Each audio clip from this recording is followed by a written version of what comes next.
Good morning, everybody, and welcome to my monthly episode on how much money I've made selling my images as stock photography.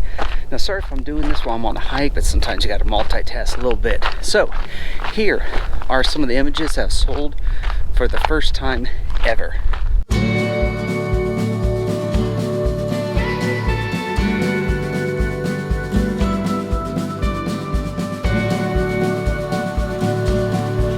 These first-time image sales are important to me. If I see a recently uploaded image here, then there's a good chance that I may have an image that could potentially sell many times moving forward. There is no guarantee, but it is nice to have hope. Others may be images that I've not seen in a while. Maybe they were captured years ago. The fun thing here is that they remind me of the places that I have been. Your photography will become your personal diary, your own little time capsule of memories that you get to unexpectedly relive.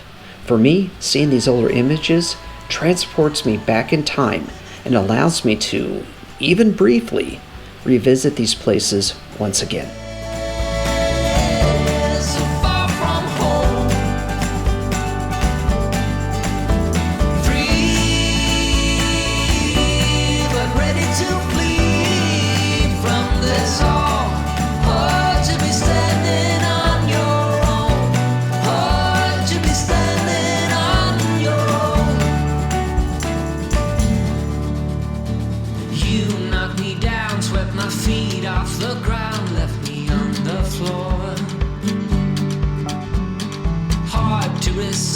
Got me looking like this, like no one before.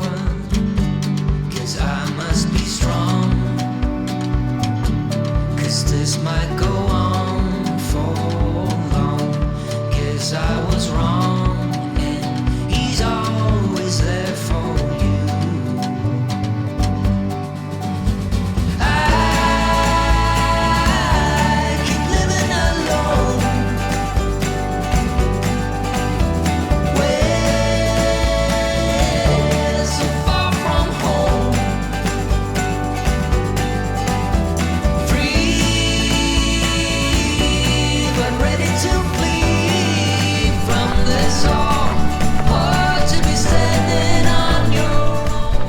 So those first few images from that were sold on Getty. A little disappointing on the commission side, as usual with Getty. But on the brighter side, here are some of the best-selling images I've had from this past month. I look forward to seeing my top sellers.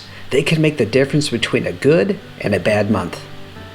Can Stock Photo gave me $1.50 for this image of the Great Plains of North Dakota during a fall sunset with a rural church in the foreground.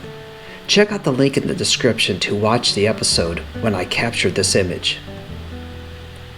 Getty Images was a bit of a disappointment all around. Not only did I get some 3-cent commissions, but the best-selling image from Getty was for only $1.80. This is from one of Arizona's famous sunsets. ShutterStock was a bit low as well this month. Here is a morning image of the U.S. Capitol. I received $5.35 for this image. Rounding out the top sellers is Adobe Stock, and this image I took from my drone by the Paley Overlook on the island of Oahu in Hawaii. I received a $10.95 commission for this image. You can also check out the episode when I filmed this image in the description.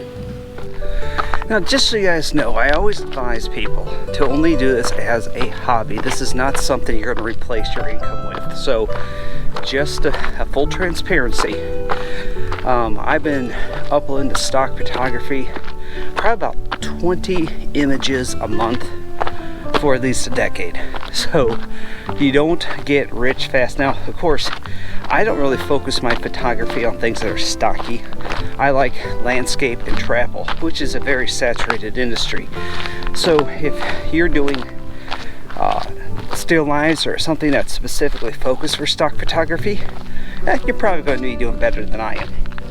Now, just so you know, here in February, my first fall themed image has already sold. Remember, the graphic artists have to work about 6 months ahead of the season. So you might want to think about getting those Christmas images created now. Whew. As you guys can tell, I'm hiking around mountains today.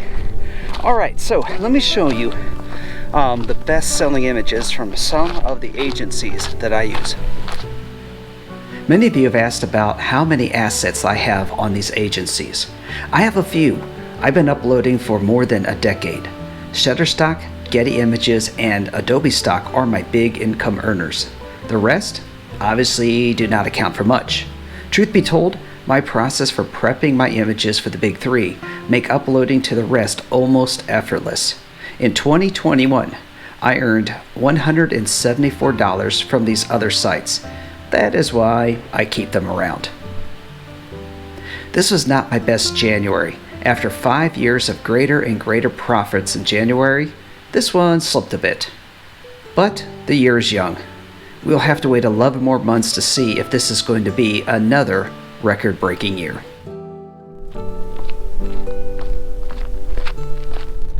Well, thank you everybody for watching. Now, right now, on my normal Sunday episodes, we are right in the middle of my photographic tour through Japan. So I invite you to click that subscribe button and join me every week as we photograph Japan. And of course, afterwards, when the episodes finally catch up, and well, obviously I'm home, and falling on rocks. Yeah, I got some how-to episodes coming up, some reviews of some of the equipment that I used while I was in Japan. So again, please make sure you hit that subscribe button and give this video a thumbs up. Take care, everybody, and I'll see you next time.